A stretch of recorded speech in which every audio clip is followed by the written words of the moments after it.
അപ്പോൾ ഞങ്ങളിന്ന് റേസ് ചെയ്തതും ഡിസ്കസ് ചെയ്തെല്ലാം നേരത്തെ ഉള്ള കാര്യങ്ങളാണ് പലതും. അതിൽ പ്രധാനപ്പെട്ട ഒന്ന് വയനാടാണ്. അപ്പോൾ വയനാടിന് 525 കോടി രൂപ നമ്മുടെ വായ്പയിൽ ഉൾപ്പെടുത്തി തന്നിട്ടുണ്ട്. അത് മാർച്ച് 31 തീർക്കണമെന്ന് പറയും. അത് പ്രായോഗികമായ ബുദ്ധിമുട്ടുണ്ട്. അത് ഓൾറെഡി സംസ്ഥാന ഗവൺമെൻറ് ഫൈനാൻസ് മിനിസ്റ്റർ മുമ്പിൽ കൊണ്ടുവന്ന് പരിശോധിച്ച് പോസിറ്റീവായൊരു സ്റ്റാൻഡ് എടുക്കാം എന്ന് പറഞ്ഞിട്ടുണ്ട്. മറ്റൊന്ന് ഈ ആശാ വർക്കേഴ്സിൻ്റെ ഇഷ്യൂവാണ്. അതിന് നോട്ട് കൊടുക്കാൻ പറഞ്ഞിട്ടുണ്ട്. ആശാ വർക്കേഴ്സിൻ്റെത് ഒരു കേന്ദ്ര ഗവൺമെൻറ്റിൻ്റെ സ്കീമാണ്. അപ്പോൾ അതിലെന്താണ് പ്രശ്നങ്ങളുള്ളത് എന്ന് പരിശോധിക്കാനായിട്ട് ഞാൻ പറഞ്ഞു സംസ്ഥാന ഗവൺമെൻറ്റിൻ്റെ കൂടി അഭിപ്രായം നോക്കിയിട്ട് സംസ്ഥാന ഗവൺമെൻറ് നോട്ട് അധികം താമസിയാതെ എത്തിക്കാം എന്ന് പറഞ്ഞിട്ടുണ്ട്.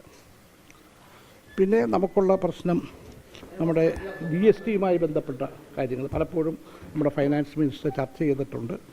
അതിന് പരിഹരിക്കപ്പെടേണ്ട കാര്യങ്ങളുണ്ട്. അതുപോലെ തന്നെ നമുക്ക് തരേണ്ട വിഴിഞ്ഞം ഗ്യാപ്പ് ഫണ്ടിങ്ങും പ്രോഫിറ്റ് ഷെയറിങ്ങും അതിൻ്റെ ഡിസ്കഷൻ ഇപ്പം നടന്നുകൊണ്ടിരിക്കുകയാണ്. ഇന്നലെയും അതിൻ്റെ ഡിസ്കഷൻ ഉണ്ടായിരുന്നു എന്ന് പറഞ്ഞു. അവിടെ ഒരു പോസിറ്റീവ് 11, 12 തീയതികളിൽ മുഖ്യമന്ത്രി ഇവിടെയുണ്ട്.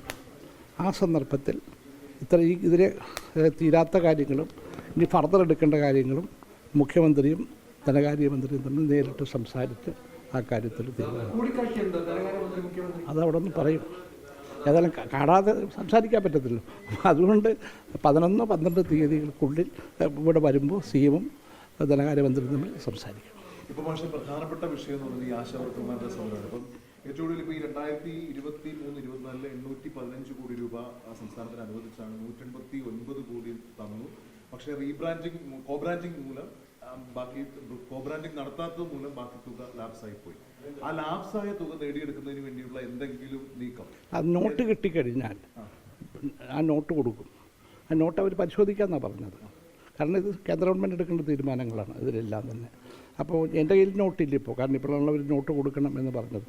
അപ്പോൾ അത് സംസ്ഥാന ഗവൺമെൻറ്റുമായി ബന്ധപ്പെട്ടിട്ട് എന്താണോ സംസ്ഥാന ഗവൺമെൻറ് ഈ കാര്യത്തിൽ പറയാനുള്ളത് ആ നോട്ട് വാങ്ങി അടുത്ത ദിവസം കൊടുക്കും. അതിനെക്കൊന്നും എനിക്ക് അഭിപ്രായം പറയാനില്ല. ഇല്ല കാരണം എനിക്ക് ആ കണക്കൊന്നുമില്ല. ഞാനതിൽ ഇൻവോൾവ് അല്ല. ഇത് ചോദിച്ചത് കൊണ്ട് ആശാ വർക്കേഴ്സിൻ്റെ പ്രശ്നങ്ങൾ കൂടി ചോദിച്ചത് കൊണ്ട് ഞാൻ പറഞ്ഞു സംസ്ഥാന ഗവൺമെൻറ്റുമായി സംസാരിച്ച് ഇന്നത്തെ ആ ഡീറ്റെയിൽസ് കൊടുക്കണം. ഇപ്പോൾ ഡീറ്റെയിൽസ് സംസ്ഥാന ഗവൺമെൻറ് ആ ഡീറ്റെയിൽസുമായിട്ടല്ല ഞാൻ പോയിരിക്കുന്നത്. ഇവർ പറഞ്ഞ് സഹകരിക്കാം എന്നന്ന് പരിശോധിക്കാം. കാരണം ഇത് കേന്ദ്ര ഗവൺമെൻറ് പ്രോജക്റ്റാണ്. അപ്പോൾ ധനമന്ത്രാലയം വിശദാംശങ്ങൾ തേടുകയാണുണ്ടായത്. തേടുകയല്ല, ഇവരെന്ത് വേണം ഈ കാര്യത്തിൽ എങ്ങനെ തീർക്കാൻ പറ്റും. ഞാൻ പറഞ്ഞാൽ അതിൻ്റെ റിപ്പോർട്ട് കൊടുക്കാം. സംസ്ഥാന ഗവൺമെൻറ് എന്താണ് ഈ വിഷയം ആദ്യമായിട്ടല്ല കേന്ദ്രത്തിന് മുമ്പിൽ എത്തുന്നത്.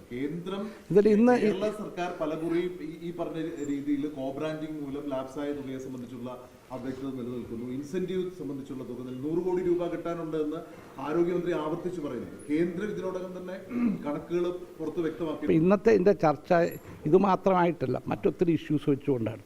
അപ്പോൾ ഇതെനിക്ക് ഡിസ്കസ് ചെയ്യണമെങ്കിൽ സംസ്ഥാന ഗവൺമെൻറ് ഫുൾ ബ്രീഫിംഗ് കിട്ടണം. എന്നാൽ ആ ബ്രീഫിങ്ങില്ലാതെ എനിക്കൊരു അഭിപ്രായം പറയാൻ പറ്റത്തില്ല. അതിൽ എനിക്കില്ല. ഞാൻ പറയണമെങ്കിൽ എനിക്ക് എറിയാലേ പറ്റത്തുള്ളൂ. ആരോഗ്യമന്ത്രി പറഞ്ഞു കാണുമായിരിക്കും. പക്ഷേ മുഖ്യമന്ത്രിയുടെ പ്രധാനപ്പെട്ട കാര്യം 11, 12 മുഖ്യമന്ത്രി ഇവിടെയുണ്ട്. തീർക്കാത്ത കാര്യങ്ങളും തർക്കങ്ങളുള്ള കാര്യങ്ങളും ഒക്കെ അത് പരിഹരിക്കപ്പെടും.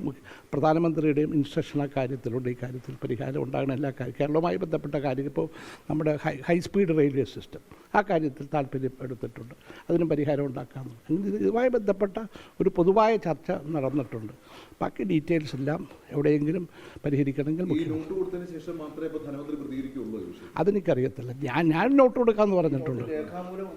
അല്ല നോട്ട് പറഞ്ഞിട്ട് കാര്യമില്ല. നോട്ടിന് രേഖാമൂലം കൊടുക്കും. ഞാൻ രേഖാമൂലം കൊടുക്കണം ഗവൺമെൻറ്. ഞാനിപ്പോൾ ഇവിടുന്ന് ഇത് അറിഞ്ഞപ്പോൾ തന്നെ തിരുവനന്തപുരത്ത് വിളിച്ച് പറഞ്ഞിട്ടുണ്ട് സെക്രട്ടറിയോട്. ഇതൊരു നിങ്ങൾ ഒഫീഷ്യലായിട്ട് എന്താ ഇതിന് പറയാനുള്ളത് ചോദിച്ചിട്ടുണ്ട്. കിട്ടിക്കഴിഞ്ഞാൽ ഞാൻ തിങ്കളാഴ്ച കൊടുക്കും. ഞാനിവിടെ വരും. അത് പറഞ്ഞു അത് ചെയ്യാം. ഒരു കമ്മിറ്റിയുണ്ട്. അമിത്ഷാ ചെയർമാനായ കമ്മിറ്റിയാണ്. ആ കമ്മിറ്റിയാണ് പരിശോധിക്കുന്നത്. ഫണ്ട് കൊടുത്തതുമായി ബന്ധപ്പെട്ട് കേന്ദ്രം പറയുന്നു ഒരു തുക കൊടുത്തു. ഞാൻ ഇന്ന് എന്നോട് തർക്കിക്കാൻ പറഞ്ഞിട്ട് കാര്യമില്ല. കാരണം അത് ഞാൻ പരിശോധിച്ചിട്ട് കാര്യമല്ല. അത് പരിശോധിച്ചിട്ട് കൊടുക്കുമ്പോൾ ഞാൻ നോട്ട് തരാം. നിങ്ങളുടെ ഇഷ്യൂ ആശയാണ്. എൻ്റെ ഇഷ്യൂ അത് മാത്രമല്ല. അല്ലല്ല നിങ്ങൾ ഏതെങ്കിലും ഒരു ഇഷ്യൂ മേക്കറി പിടിക്കണ്ട. നിങ്ങളുടെ ജോലിയാണ്. പക്ഷെ എനിക്ക് പറയാനുള്ളത് ഞാൻ മൊത്തം കേരളത്തിൻ്റെ കാര്യങ്ങൾ ഫൈനാൻസ് മിനിസ്റ്ററോട് ചർച്ച ചെയ്തു. അത് അല്ലെങ്കിൽ കൂടിക്കാഴ്ചയ്ക്കുള്ള മുഖ്യമന്ത്രിയുടെ താല്പര്യം ധനമന്ത്രി അറിയിക്കുകയായിരുന്നു. അല്ല, ഈ ചർച്ചകൾ നടന്നുകൊണ്ടിരിക്കുകയാണ്. അപ്പോൾ അദ്ദേഹം 11-12 ഇവിടെ ഉള്ളത് കൊണ്ട് സ്വാഭാവികമായിട്ട് അവർ തമ്മിൽ നേരിട്ടൊരു ചർച്ചയുണ്ടാകും. അതാണ് ഇന്നത്തെ എൻ്റെ ഒരു മിഷൻ്റെ പ്രധാനപ്പെട്ട ചർച്ചയ്ക്ക് തയ്യാറാണെന്ന് ധനമന്ത്രി പറഞ്ഞു. അതെ, അവർ ചർച്ച ചെയ്യും. 11-12 തീയതി അതൊക്കെ ഒരു സമയം പാർലമെൻറ്റ് നടക്കുകയാണല്ലോ. 11 അവരുടെ ക്വസ്റ്റിൻ്റെ ആണ്. മിക്കവാറും 12-ാം തീയതി ആയിരിക്കും സാധ്യത. എല്ലാ വിഷയങ്ങളും അല്ല, ഈ ഒരു വിഷയം മാത്രമല്ല ചർച്ച ചെയ്യണത്. ഇതൊരു പല വിഷയങ്ങളിൽ ഒന്ന് മാത്രമാണ്. നമുക്ക് വയനാടിൻ്റെ ഇഷ്യൂ ഉണ്ട്, ഹൈ മെട്രോ സിസ്റ്റം ഉണ്ട്, മറ്റു സിസ്റ്റം. അപ്പം ഇത് ആശ എന്ന് പറഞ്ഞ് ഇതിൽ ഒരു ഇഷ്യൂ മാത്രമാണ്. നിങ്ങൾക്കിത് മാത്രം ഇഷ്യൂ എന്ന് എനിക്കറിയാം. പക്ഷേ എന്നെ സംബന്ധിച്ചിടത്തോളം ഈ മൊത്തം ഇഷ്യൂ പറഞ്ഞു. ഇത് നമുക്ക് ഒത്തിരി നാളായത് ഇപ്പോൾ നാഷണൽ കലാമിറ്റി ആയിട്ട് അവർ തരേണ്ട ബാധ്യതയുണ്ട്. നമ്മളിത് ഔദാര്യമല്ല ചോദിക്കുന്നത്. ഞാൻ പറഞ്ഞത് ഔദാര്യമല്ല.